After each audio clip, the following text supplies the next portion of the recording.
The most obvious metric of code quality is correctness, i.e., does the code actually do what it's supposed to do? Any deviation from that we call a bug. Closely related to correctness is the quality of robustness. Robustness of code refers to the code's ability to function under unusual and adverse conditions, and in the event of failures, to fail gracefully. So, for example, robustness is a highly prized quality in, say, database programs.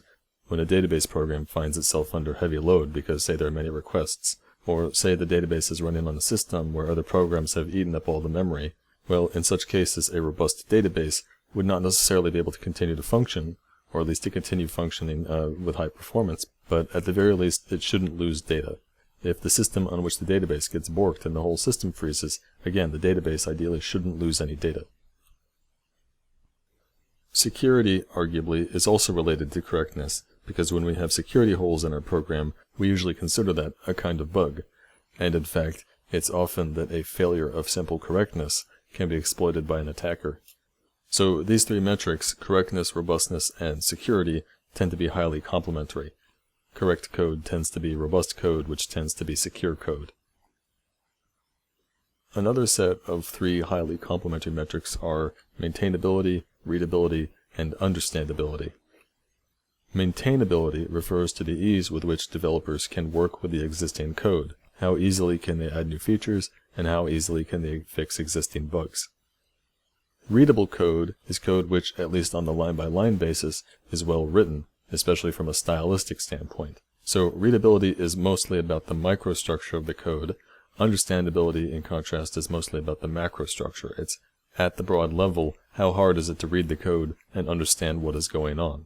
How hard is it for a programmer to come to the code base, read through it, and form a mental picture of what all the pieces do and how they relate to each other?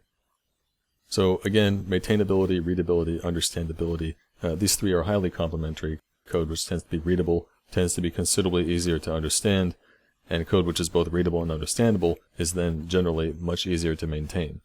And the more maintainable a program, the easier it is to fix bugs. So maintainability, readability, and understandability tend all to be quite complementary with correctness, robustness, and security. The last two metrics we'll discuss are efficiency and scalability, which again are quite related and generally complementary with each other.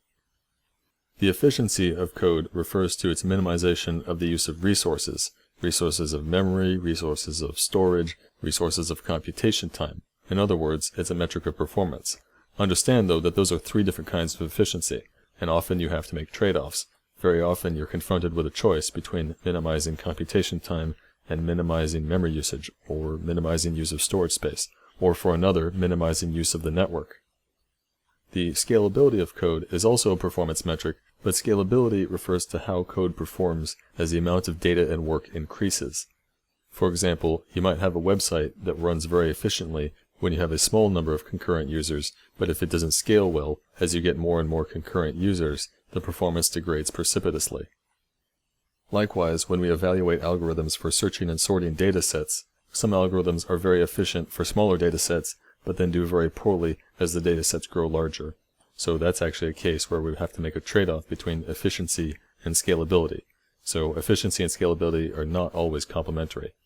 More broadly, these two metrics of performance, efficiency and scalability, very often are not complementary with their other metrics of quality, particularly with maintainability, readability, and understandability. The reason for this is that optimizations, by their nature, tend to be the unobvious way of doing something. If they weren't unobvious, they would have been the way we wrote the code in the first place. And usually, when we implement some code for the first time, we naturally start with one of the more obvious solutions.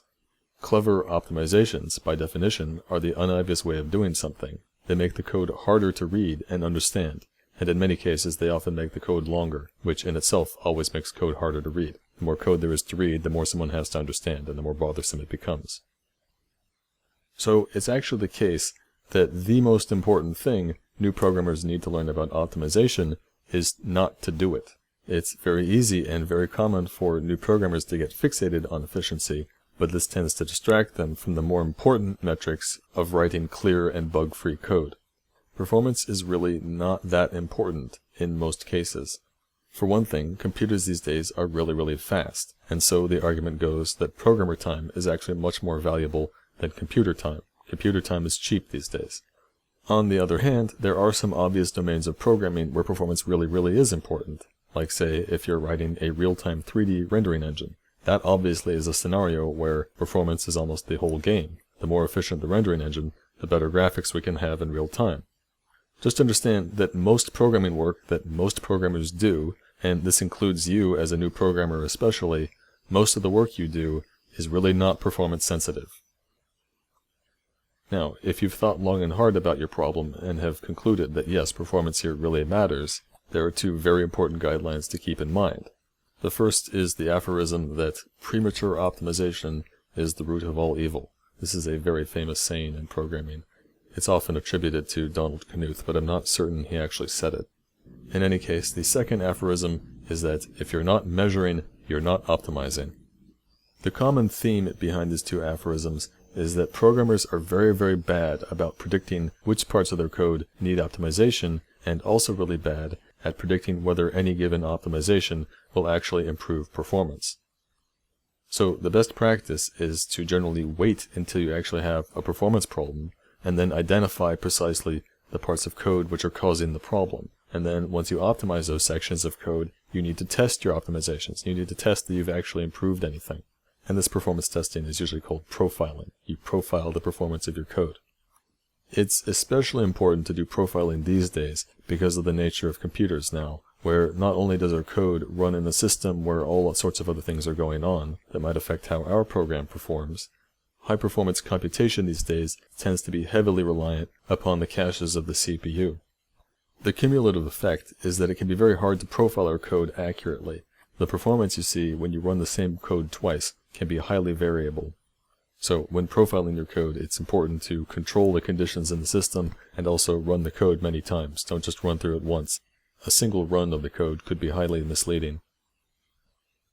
So this is all we're going to say about performance. Again, the most important thing that most programmers need to understand is that performance, maybe 95–99% of the time, just isn't as important as we'd like to think it is.